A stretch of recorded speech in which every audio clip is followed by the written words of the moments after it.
अस्सलाम वालेकुम वीवर्स, कैसे हैं आप सब। मैं बिल्कुल ठीक और उम्मीद करती हूँ आप भी ठीक होंगे। तो आज जो है मौसम बहुत ही अच्छा हुआ है क्योंकि बारिशें हो रही हैं और 4 दिन मज़ीद बारिशें होंगी अभी। तो मौसम तो बहुत ज़्यादा ख़राब हुआ था, लेकिन आज की वीडियो में मैं आप लोगों को बताऊँगी कि कॉटन के कपड़ों को माया किस तरह दिया जाता है और इस्त्री किस तरह किया जाता है। तो आप इजीली घर में भी ये ख़ुद बना के कर सकती हैं। इतना मुश्किल नहीं है, लेकिन ये है कि इस्त्री करते हुए थोड़ा सा ना होता है कि पता नहीं सही होंगे या नहीं, लेकिन इजीली हो जाते हैं।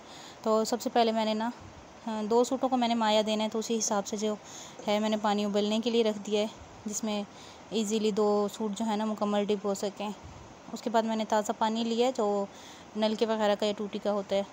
उसमें मैंने 4 चम्मच जो है वो मैंने माया डाला है। माया आप लोगों को किसी भी दुकान से ना या स्टोर से ईज़िली मिल जाता है। तो उसके बाद जो है मैंने इसे बस अच्छे तरीके से मिक्स करके और जो पानी उबल रहा है ना, उबालने के लिए रखा था, उसमें मैंने डाल दिया।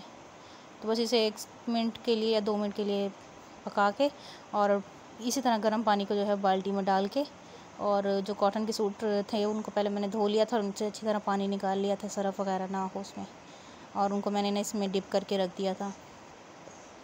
तो बस तकरीबन 5 मिनट के लिए मैंने इसमें डिप करके रखा था अच्छे तरीके से, और उसके बाद जो है वो फिर मैंने इनको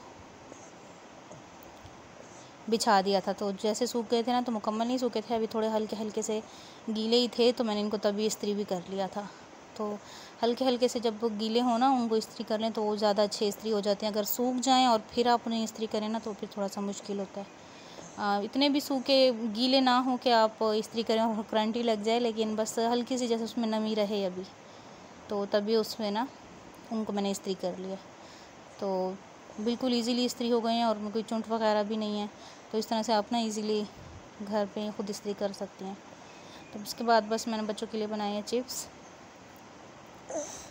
और इनको चिप्स बना के दिए। और उसके बाद मैं सालन बनाऊंगी। तो मैं कद्दू का सालन बनाऊंगी, लेकिन पहले मैंने जो बनाए थे, वीडियो मैंने आपको दिखाई थी, वो मैंने बनाए थे शोरबे वाले, लेकिन ये जो हैं ये बिल्कुल ना ड्राई से होंगे। तो इसके लिए मैंने 2 टमाटर लिए और 3 हरी मिर्चें। थोड़े से ऑयल में इनको मैंने अच्छी तरह से पहले पका लिया। कद्दू मैंने काट के रखे हुए हैं, तो इनको पका के इसे मैंने फिर अदरक लहसुन का पेस्ट डाला है, और बाकी जो ड्राई मसाले होते हैं वो इनमें मैंने डाले हैं। नमक, मिर्चें, सूखा धनिया और हल्दी, बस ये 4 चीज़ें डाली हैं। थोड़े से पानी डाल के और इनको हम फिर अच्छे तरीके से भून लेंगे। पहले आप लोग अगर मेरे चैनल पे न्यू हैं और अभी तक चैनल को सब्सक्राइब नहीं किया है, तो जल्दी से सब्सक्राइब कर लें, वीडियो को लाइक एंड शेयर भी कर लें, ताकि मेरी आने वाली हर एक नई वीडियो पहले आप लोगों को मिला करे।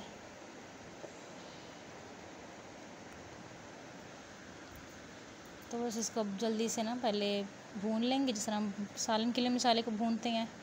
और जब टमाटर अच्छी तरीके से गल जाएंगे, उसमें हम डाल देंगे कद्दू।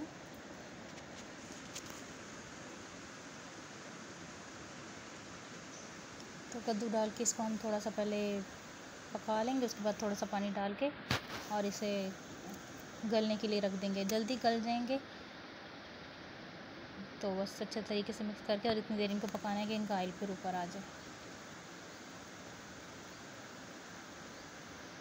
तो पहले इनमें मैंने थोड़ा सा पानी डाल के ना इसे मैंने ढक के रख दिया था कि ये गल जाए। तो बस सालन भी हमारा रेडी हो गया, काम भी हो गया। आपको आज की वीडियो कैसी लगी कमेंट में ज़रूर बताइएगा। और फिर रात को मैंने चाय बनाई थी, क्योंकि रात को इनके पापा आए थे लेट, तो उनको चाय दी थी। तो एनी और दाऊद भी साथ बैठे चाय खा रहे पी रहे हैं। मिलती हूँ आप लोगों से इंशाल्लाह अगली वीडियो में, तब तक के लिए अल्लाह हाफिज़।